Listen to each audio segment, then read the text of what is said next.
माशाल्लाह इस लफ्ज़ का इस्तेमाल सबने भरपूर किया, हर जमात ने किया, भरपूर तरीके से किया ऐसे। न सिर्फ ये जो टाइटल है गद्दार का, बल्कि आप देखें कश्मीर का सौदा, कश्मीर को बेच दिया, डाकू है, मोदी का यार है, यानी ये वो सारे एक्सट्रीम टाइटल्स हैं जो माशाल्लाह बड़े ही जो है वो फराग अली से एक दूसरे पे डाले जा रहे हैं। इससे हो ये रहा है कि ये तो अपनी सियासत चमका रहे हैं और इनका ये मंतक है कि जी क्योंकि उन्होंने हमें कहा तो हम भी कहेंगे। अगर अच्छा, मैंने कल पूछा इन लोगों से, मैंने कहा आप अग्री तो करते हैं कि बात गलत है?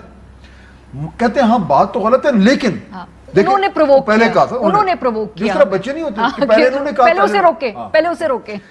ये उसमें फंस गए हैं और इससे इसलिए नहीं निकल पा रहे क्योंकि इनका ये ख्याल है कि अगर हमने सख्त बात ना की तो शायद हम वो टेम्पो मैच ना कर पाए। अब कश्मीर में आप देखें ना मारिया, कश्मीर में इलेक्शन कैंपेन हो रही है, अगर मैं टेलीविजन पे तकरीरें देखूं तो मुझे लगता है कि जी कश्मीर के वोटर ने इस बात पर ये फैसला करना है कि मैंने किसको वोट देना है कि यार कश्मीर का गद्दार कौन है और कौन नहीं है।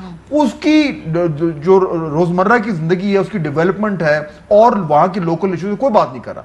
अच्छा, अगर वाकई में ऐसा है तो फिर तो वाकई में बड़ी खौफनाक बात है कि अगर इसकी बात पे होना है। लेकिन हमारी सियासत इस गर्दाब में फंस गई है और ख़ास तौर पर अगर आप उसको कंट्रास्ट करें कि एक तरफ कश्मीर में ये इलेक्शन हो रहा है, उसमें क्या बातें हो रही हैं और स्ट्रेटेजिकली हमारे क्या प्रॉब्लम्स हो रहे हैं, तो नेशनल डिस्कोर्स कहाँ होना चाहिए और कहाँ है। इसलिए जो लोग स्ट्रेटेजिक फैसले करते हैं मारिया, वो परेशान है, वो कह रही क्या हो रहा है, नेशनल पॉलिटिकल लीडरशिप किन इश्यूज पे क्या बात करी, जब उन्हें क्या करना चाहिए। ये जो कह रहे परेशानी वाली बात, जरा ये मैं मजहर साहब से पूछूंगी। भाई साहब, ये परेशानी वाली बात तो सिर्फ सियासतदानों के लिए होनी चाहिए कि भाई वो एक दूसरे को कैसे नामों से मुखातिब कर रहे हैं, उसमें सियासत के बारे में का नाम खराब हो रहा है, सियासतदानों का नाम खराब हो रहा है, जो इस मुल्क में पॉलिटिक्स है उससे लोगों का एतबार उठेगा, पॉलिटिकल प्रोसेस में लोग इंटरेस्टेड नहीं होंगे।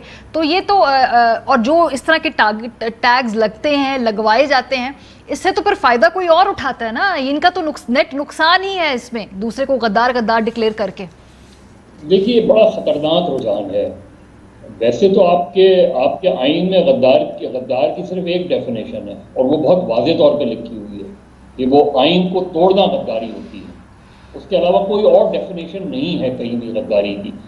फिर इसके कॉन्टेक्स्ट, आज़ाद कश्मीर का इलेक्शन हो रहा है, आज़ाद कश्मीर के इलेक्शन में इस तरह की बातें करना, ये क्रॉस द बॉर्डर इस चीज़ को बड़े दूसरे अंदाज में लिया जाएगा। मकबूजा कश्मीर में आपको पता है, मकबूजा कश्मीर की अपराइजिंग जो है वो 1989 के इलेक्शन से शुरू हुई थी।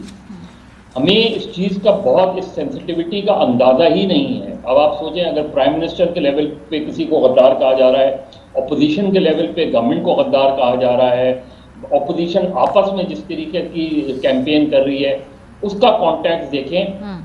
और मुझे तो खौफ आ रहा है कि कहीं 25 जुलाई के इलेक्शन के बाद सूरत हाल और ज़्यादा एग्रीवेट ना हो जाए। तो मेरा ख्याल है इस टेम्परेचर को, अब तो मुझे मुश्किल लग रहा है, लेकिन इस टेम्परेचर को बहुत पहले डाउन करने की ज़रूरत थी। एटलीस्ट कुछ चीज़ों पे एक एग्रीमेंट होना चाहिए था। ना आज़ाद कश्मीर के इलेक्शन कमीशन ने उस तरह अपनी रिस्पॉन्सिबिलिटी, यानी आप कैसे एक दूसरे को गद्दार कह रहे हैं, इलेक्शन कमीशन को रोकना चाहिए था इस चीज़ को, इन चीज़ों को। लेकिन सर इस पे सर थोड़ा सा पार्टी क़यादत की जिम्मेदारी इस तरह कि आप इस इलेक्शन में कैंपेनिंग के लिए जिसको उतारेंगे वो आपको मालूम है कि वो कैसी ज़बान इस्तेमाल करेगा या करेगी, वो अग्रेसिव होंगे, हाँ वो अग्रेसिव होंगे या वो नहीं होंगे। ये तो जान के मूड सेट किया है ना जमातों ने खुद। नहीं, बहुत ज़्यादा रिस्पॉन्सिबिलिटी, सबसे मेजर रिस्पॉन्सिबिलिटी आती ही पॉलिटिकल लीडरशिप की है। लेकिन अगर लीडरशिप के अपने लेवल पर यही बात हो रही है तो फिर आप नीचे के लेवल पे कैसे रोकेंगे उस चीज़ को? यानी अगर टॉप लीडरशिप ही गद्दारी के टर्म यूज कर रही है तो फिर आप किसी को, दूसरे को कैसे रोक सकते हैं? तो मेरे ख्याल में कि ये मेरा ख्याल है ये पूरी पॉलिटिकल लीडरशिप को, चाहे वो तीनों जमातों की पॉलिटिकल लीडरशिप को, इसके कॉन्सिक्वेंसेस का अंदाजा ही नहीं हो रहा कि कश्मीर के इलेक्शन में इस तरह की ज़बान इस्तेमाल करने से इस टेम्परेचर को इतना ऊपर ले जाने के कॉन्सिक्वेंसेस क्या होंगे। जी, आप कुछ कह रहे थे। देखिए, इसका ना हमारी एक पहलू और भी है, वो ये कि ये जो कुछ हो रहा है इसका डायरेक्ट स्पिल ओवर है जो हमारे यहाँ पे सियासत हो रही है। जी, बजट स्पीच में हमने देखा क्या हुआ, मारा मारी हुई और वो एक दूसरे के ऊपर कॉपियां फेंकी गई, हालात इतने खराब हो गए, शोर मच गया कि यार ये सियासतदान क्या कर रहे हैं। कुछ अकल आई, टेम्परेचर नीचे गया, कुछ मुफाहमत हुई, कुछ ब्रीफिंग्स हुई, लगा मामला बेहतर हो रहे हैं। अब आज़ाद कश्मीर के इलेक्शन की कैंपेन ने उस सारे को धो दिया है اور وہ جو بیسک ورکنگ ریلیشن شپ کی ضرورت ہے ہمیں گورنمنٹ اور اپوزیشن میں اس نظام کو چلانے کے لیے، وہ رپچر ہو رہی ہے. لیکن حکومت والے کہتے ہیں جی یہ تو کیمپیننگ ہے نا. ایون اپوزیشن میں جو بلاول اور مریم صاحبہ ایک دوسرے کے اوپر جب الزامات لگاتے تھے کہتے ہیں یہ کیمپیننگ ہے، علیحدہ ہے، وہ ہم کر لیں گے بعد اپنے ورکنگ ریلیشن شپ. تو بالکل ورکنگ ریلیشن شپ ختم ہو جائے گی. آپ مجھے بتائیں پرائم منسٹر عمران خان اور شہباز شریف صاحب ایک کمرے میں ٹیبل کے آس پاس بیٹھ سکتے ہیں؟ سوال ہی پیدا نہیں ہوتا. انہیں بیٹھنا ضروری ہے. منڈے کو 26 جولائی کو الیکشن کمیشن کے 2 ممبرز ریٹائر ہو رہے ہیں، نئے ممبر اپوائنٹ ہونے ہیں. کیسے ہونے ہیں؟ Leader of the opposition prime minister کی معنی خیز مشاورت سے. ابھی تک پروسیس شروع نہیں ہوا. کیوں؟ کیونکہ وہ آپس میں بیٹھنے کو تیار نہیں ہے. اکتوبر میں نیب چیئرمین فارغ تو نہیں، ریٹائر ہو رہے ہیں. اس وقت سب سے امپورٹنٹ اپوائنٹمنٹ یہ آ رہی ہے، ایک اگلی اپوائنٹمنٹ آنی ہے اگلے سال، اس کے اوپر مشاورت ہونی ہے. لیکن پرائم منسٹر اور لیڈر آف دی اپوزیشن ایک کمرے میں نہیں بیٹھ سکتے، ہاتھ نہیں ملا سکتے، بات نہیں کر سکتے، چائے نہیں پی سکتے. یہ کیسے چلے گا سسٹم؟ یہ بڑی دلچسپ بات آپ نے کی، خاص طور پہ ان اپوائنٹمنٹس کے کانٹیکسٹ میں. ایک اور ہم یہاں پر چیز نوٹ کریں. جی مظہر صاحب پھر جی مارجیا وہ ہوگا اس طرح. اچھا اس کا حل آپ کے پاس ہے، آپ نے فارمولا اس کا بوجھ لیا ہے. میں آپ کو بتا رہا ہوں کس طرح ہوگا، دیکھ لیجیے گا. کچھ نام گورنمنٹ پروپوز کرے گی تھرو فواد چودھری یا شاہ محمود قریشی. صحیح. وہ لے کر جائیں گے لیڈر آف دی اپوزیشن کے. وہ لیڈر آف دی اپوزیشن کچھ نام سجیسٹ کریں گے، یا اس پہ ایگری یا ڈس ایگری. ایگریمنٹ تو بہت ہی کم چانسز نظر آتے ہیں کہ ایگریمنٹ ہو جائے.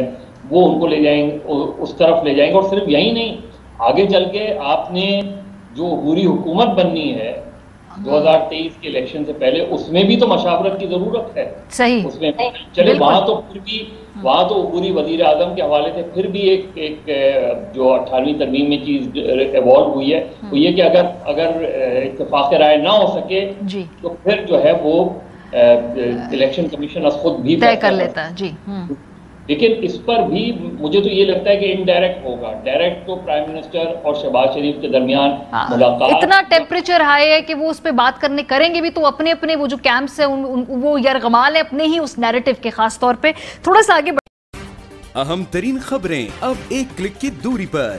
آپ کے پسندیدہ ٹاک شوز ہوں یا اہم ملکی یا غیر ملکی شخصیات کی نیوز کانفرنسز، ہر لمحہ باخبر رہنے کے لیے سبسکرائب کریں ہمارا یوٹیوب چینل.